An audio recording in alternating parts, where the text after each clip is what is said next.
for part two. More question for you. How have you been handling or managing your grief?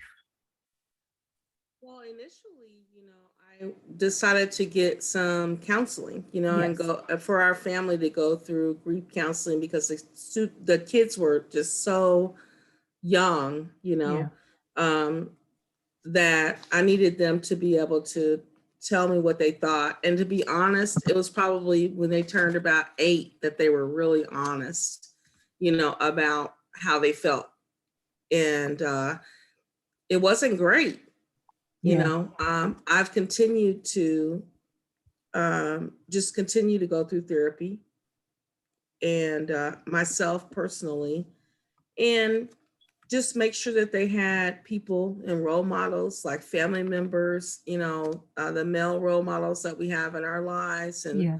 things like that. When they went to school, they knew that, Leo had passed, at that time. So at those key times, those dates, of knowing, they know right around Valentine's Day, that we both did dates, and Hmm. so Leo took Orlando to see a movie. I went with Olivia to see a movie. Okay. So they know in February that that's like around the time that he died because they were really young. Something else that I do is I try not to remind them of the key dates. But I do make sure that, I've always tried to make sure as they've grown up that people who can support them in school and stuff like that are aware Hmm. that they may feel some kind of way pretty early on. Okay. But, with all the memories and stuff like that, that's the thing that we do the most is, share memories and the pictures where, he was asleep and they got a hold of some powder. They couldn't even walk, and they got a hold of baby powder by the bed when he was taking a nap, and they just covered him with, I mean, from head to belly, Hmm. just tumbling around the bed, and he was asleep, and it's the best picture ever. And so I go and find things like that, and I do slideshows, Hmm. seasonal stuff to where like Halloween's coming up, so they'll be able to see some of their first words, even just not even being enunciate, able to enunciate, Yeah. hondo, they weren't doing, consonants and stuff like that. And so it's just about keeping his memory alive, getting the help definitely for me to continue to strive after, racing them over the last 8 years, Yeah. just on my own. Um, and just allowing them opportunities to be able to, they talk to me whenever they feel like they need to, but they're also, they have relationships with their dad's family. Their grandma is still alive. They Okay. still have aunts and uncles. um, we got a big trip planned to go back to Texas, Hmm. at Thanksgiving time. And so just making sure that the culture stays alive, making homemade tortillas, I'm like, well, Oh, just whatever yes. it is, from both sides of the fence. So they Yeah. have things all the time to relate to their dad, and then to, both sides of the family. But Yeah. definitely lots of memories and lots of, I mean, I'm like Irene. So I was a theater, and a communications multimedia person. So Hmm. I knew to capture those moments Yeah. as the years went, because I knew early on we didn't have twins until we were 4 years married. We were just the two of us, Yeah. Yeah. and so I knew to keep, you know, all of those memories for them so that they would be able to grasp onto it. For me personally, Hmm. I haven't done great. I could say that, you say you deal with grief good, and then you can deal with it in not so good ways. Yeah. And I did not do the best over, at times, Hmm. I to, just don't think it's a right or a wrong way. Yeah. Yeah. I Absolutely. mean, I can say that, but I can just say it was challenging at times. Hmm. And whenever they do something new, that's when I deal with the hardest, the start of school or big Mhm. accomplishments, big things, going from even just this year, they're in 8th grade and then they'll be freshmen in high school. Like it just takes little small things to kind of help, to kind of make me feel not so great. Like And a I trigger. miss Just them a trigger. tremendously. Yeah. Mhm. Yeah. And Mhm. so I do counseling, I Yeah. do therapy and I go to counseling and, like I said, just my own spiritual, life Mhm. and beliefs and having, good people around us. We have a really good support system. I can't complain about that. Where we Yeah. are now at Bethel College was where God designed for us to be. And so this is where I discovered myself because Mhm. I'm an alumni of Bethel College and I'm in a position to rediscover the things that I'm passionate about and look at, my old little, stomping grounds and the Mhm. memories, the relationships. So, but the stages of grief, they are, we can get stuck in one. And I Mhm. stayed with depression. And so when I say I didn't deal with it the best way, that's an area where I just kind of stayed there. Acceptance, eventually, you know, Yeah. feeling like, okay, I might want to go to the movies with somebody or have a companion, but it took a lot of Yeah. years, Yeah. to get to Mhm. that place, after, not having him here and stuff. So, Yeah. but Yeah. yeah, that's kind of, what I've done, outside of just honestly with my family, they have been a really big support system Yeah. after losing my mom. But it was like after losing her that it's like, okay, now I can relate. Mhm. And Mhm. this Yeah. must be really hard for, hard for you. And It's that just, gave me a lot of relief, Yeah. to oh yeah. I just think about, let like, you go. triggered something when you said, you know, it's just how God just does things well, like how you're back at Bethel and just thinking about like our friendships, like the peaks and the valleys and, the ebbs and the flows, and Mhm. just thinking about your happiest, outside of your marriage to Leo, but just us, growing up and learning who you were when you were at Bethel. You were singing, you were in plays, you were, Mhm. you were like, you were everything, like Queen of Bethel, right? Everybody loved you and you were at your best. And just thinking how you went through so much, in your life and how God brought you back to that place, of where you had the most peace and Just- where you thrived. And when you said, I was like, that's right. And I Yep. just think that you're able to, like the healing, you're able to heal a little bit more.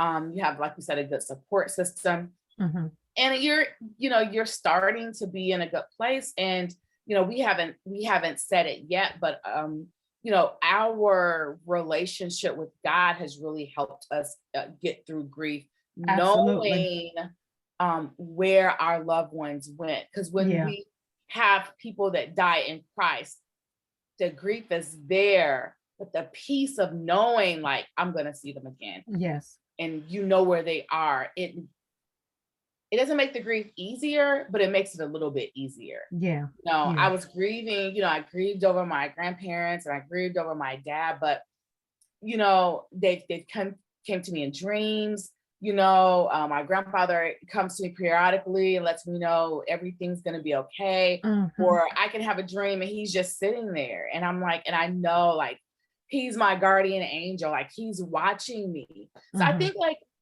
those things are comforting. Like they help you get through like when you're having a bad time. Like I know Leo is watching over your children and Yeah. watching, over you. And I think it just gives you, a little bit of peace of mind, like when you're feeling down. Yeah. Have you Absolutely. ever heard of the penny from heaven? I have. Okay, so that's our thing with Leo. is whenever we're doing something really major or something that he's really proud of. And I could even say this weekend, I hung my laundry up. Like my room was like sparkling clean. And then I looked outside my closet and there was just a penny there. And that's him saying, hey, you did good. Because he was really good. He preferred to do the laundry, and I wasn't used to that, but he was just that kind of guy. He shopped for all my clothes. So I'm not a shopper, you know that, Irene. And so my perfumes, my clothes, all those things. And then when the kids do something major, there's a penny somewhere. And so we always find those pennies and then we put them, Olivia has her own container that she puts them in because it's a penny from heaven. That's daddy saying, good job. And Orlando finds his pennies. When there's a penny, then that means daddy is looking. And we have so many pennies. They'll probably be able to go to Disney World or something. Ain't no telling. But that's what we've done over the last, 8 years or so. It's just finding those things that really give you meaning and making a meaning out of the loss is important. Absolutely. That's good. And it's funny, we all have like our own journeys. We've all dealt with death so different, but yet the same, the impact. Like we listen to, Kirana's the oldest, but planning her father's funeral was very easy. They just had to just execute his plans. Mine, not so much. I had to take a large leadership role in really all of the major deaths I've had to step up. And then Shawana, we know that you're the knee baby, child number 9. And so a lot of times that looked a little different for you because you have so many, so many siblings. But, like you said in the beginning, Kiran, it's so much easier when you have your siblings and people that can go through it with you, not only your siblings, but your friends. Like this is what our whole podcast is about, just bringing it back to why friendships and relationships are so important, because both of you guys have been with me through death. I've been with both of you guys through death, and we still are going through, just the grieving process. And it's, I can call either one of you and say, hey, I'm not having a good day. Or you guys can call me and say, hey, you know what? I'm not having a good day. And we're able to sympathize and empathize with each other. And that's what makes friendships amazing. Like, it's just a valuable relationship that I wish everybody could experience, the level of friendships and connections that I have, with both of you. And so, Shawana, we cannot wrap our podcast up. We cannot let you leave without asking our 2 signature questions. Ask all of our guests. So we're going to ask you the same. So I'll ask the first one. Kiran, you can ask the second one as you conclude the show. So I'm going to ask the hard one. So what is your red flag when it comes to friendships? What is your red flag? Irene, you should have sent this to me earlier today because it takes me a while to process things. I'll be answering you tomorrow morning about something. No, you know what is a red? I kind of know your answer, but what's a red flag for friendships? Is one thing that I really value, and I always tell my kids, because they aspire to have, to accumulate friends. They like to say everybody's a friend. And everybody is not your friend. Right. They're acquaintances. And so I always say, I can count my friends on one hand. And so that's something that I say is I can count them on one hand. And the other thing that I really look for is that there cannot be a limit on the amount of time or how frequent we talk, because life is busy. And if you really have a true friend who knows you, they don't need to have no problems with the fact that they ain't heard from you in the month. There's no time limit on it. You just pick up where you left off, and you have that love and that caring and that engagement with them as if you just talked yesterday or 30 minutes ago. Right. You know, so a red flag is people who have hard feelings Hard feelings. about communicating on a I got frequent you. basis. I, Because I look. I don't have time for that. I mean, I can't. I already You have have 8 sisters. twins, So teenage, preteen Mhm. twins. Irene, 8 sisters. When we Yeah. met, when we were 13, what did I tell you? I actually said, I'm not looking for no new friends.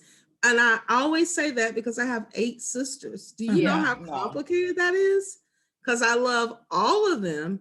And Mhm. I can spend my whole week and night and a couple of weeks just having conversations with them. Yeah. You know, and so my family is so large that, and we were taught to be there for each other. And Yeah. so You guys are very close too. I don't Yeah. have any time, you know, to do a whole bunch of, you know, making sure you're okay so that I'm okay. Right. Right. Yeah, let's just do this when we do it. And when Yeah. we need each other, we can say, hey, I need you. I could tell Irene, Yeah. you know, is this a good time? And I may not even have to tell her that. She's very busy, but if I call her, she's going to answer.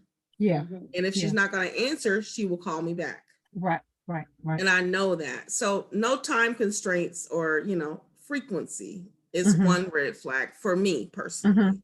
Mm-hmm. The other one is just keeping confidence. Absolutely.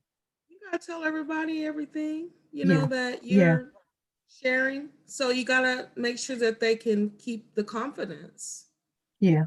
So a friend that talks too much is a red flag, or a person that talks too much. You don't have to tell what I'm telling you. Exactly. Because Exactly. I'm talking to you. If I wanted other people to know, I would go on Facebook and social media and post it, right? Right. Right. Exactly. There's Exactly. ways to tell everybody your business, but Right. there's only, you know, a true friend to me is one that would keep that stuff really close, because sometimes, you know, that information is not good in other people's hands. Mm-hmm. And you just don't need that. So I my circle is very tight, it's very Mhm. close, it's very conservative. And like I said, I can count on one hand who I'm gonna call if I'm needing to talk about something that's very sensitive or anything Mhm. that I am dealing with. I won't Mhm. even talk to coworker, like that's, you know, like no. Yeah. People Yeah. I work with, you know, I mean, you know, you just can't do that. So Yeah. No, that's no. Mm-mm. my Yeah. circle is, you know, is the way that it is, but a red flag definitely would be somebody who can't keep the confidence Mhm. That's good. of what we're That talking is about. good. That's good. So I'm gonna flip it on you. So that was your red flags. So what are some green flags or green indicators to let you know that yep, she or he is the one to keep close? Shoot. Well, I haven't made any new friends. So I would think, you know, my biggest value is somebody who, and I'm not saying this to you, Karan, because we can, you know, Karan, we can actually, because you're connected to Irene, Uh-huh. we could connect, but Yeah. she wouldn't be happy about that. Yes, I On a would. regular basis. Okay, so I have one sister, Trina, who has friends, and my family likes my friends. Yeah. They're like, you have really good friends, you Yeah. know, and so, Yeah, her and I sisters have think always treated me like a sister. Yeah. a green flag for me is that you are willing to get to know me, like, and that you know me. So for me, a green flag actually, honestly, is a history. So Okay. I value people who've known me and that know me, or are willing to or open to getting to know me without me having to be different or change who I truly am. So I have to be comfortable with you to be in Yeah. my environment. You Okay. know, if you come in my house and you eat my food and you get to meet my kids and stuff like that, that means I'm comfortable with you being in my environment. So Okay. if I said, come to my house to eat, then Mhm. that is like golden. Okay. because I trust you enough to be in my world. And so Okay. a green flag would be somebody who I feel like I can trust. And I like I said, I don't even know that I have any new friends. It's been years because I never really looked for new friends. I mean, I have I have the people that I have, and I'm okay with that at 50 years old. So, but I mean, other than that, it would just probably be just having something in common with them, Yeah. to be able to relate to them, and that And to would take probably. you as you are or have nothing at all, as Mary J. Blige says.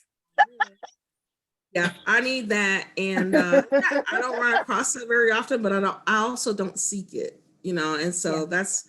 that's something that I probably need to work on. But I don't really look for that. I just go with what I got. Yeah. I mean, Like and that's fine. You say you got you got your five, your fave five one or hand, your fave four, it ain't however even many five hands. of them. Yeah. It's right here. Yeah. I always say, as if you got one somebody, you good. Look, you got five, you real good. You real good. You blessed. I got 9 siblings, and Yeah. then I can count on one hand the other ones. Yeah. Yeah. I got you. That's good. That's good. So yeah, we gotta shout out your sister. So we want them to watch and shout them out. Like I said, They all enjoy these podcasts. I don't know who exactly watches them, but I mean, it's available everywhere. So I watch it at work. Whenever you say it's live. I have my we little thank you, girl. My kids say, "Mom, you got your I got my beats in my ear, and I'm listening to the bestie advice." Yes. Thank you. So again, besties out there, we want to thank you all as far as for joining us for our episode on today about managing and handling grief. And I do just want to add on, it's a cliche out there that says time will heal. When it comes to dealing with the grief, I don't think that that's a real thing. I just believe that your healing will just be your healing. It's not a certain time frame. It's not get over in a year, get over in 2 years. Take as long as you take, just as long as you are managing it well. And yes, there will always be triggers. You can be watching TV, and something to trigger you. It could be a conversation. It could be the person's birthday that comes around, holidays, as Shawana has actually shared with us. So it can be anything. But I would say cry. If you have to cry, cry. If you got to call somebody, do whatever it is. You have to seek counseling. Yes, we have God in our lives, but God also created counselors and therapists. So if you have to reach out and go and get another level of input and another level of people that's going to actually help you to get through that particular time in your life, do what you have to do.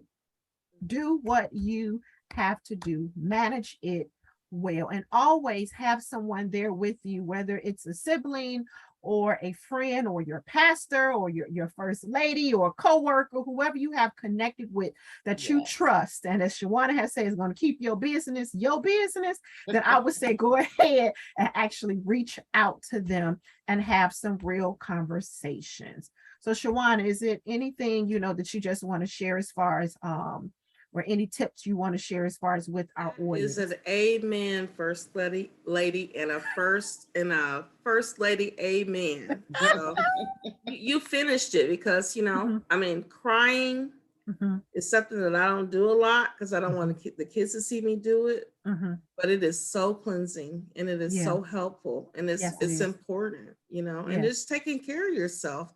I can schedule massages. I do all kinds of things around those key dates. That key time, I'll get these nails done, my feet done, and I'll be in their business crying. They don't even know why, but I got to take care of myself. And so, I mean, it's important to do a lot of self-care. And if you work, this is something that I did realize is if you work and it becomes an issue, like with your job, there's a lot that you can do to be able to have the time that you need to grieve properly for jobs. And so Yeah. don't be hesitant to go to your human resources professionals, because I've had to, I mean, I was the one who worked in my family. So to lose my husband and not, you know, and figure out how to take care of the kids, it was really challenged to try to find that balance and figure out how am I there for them and how am I here for me, you know. And so there's lots of opportunities to reach out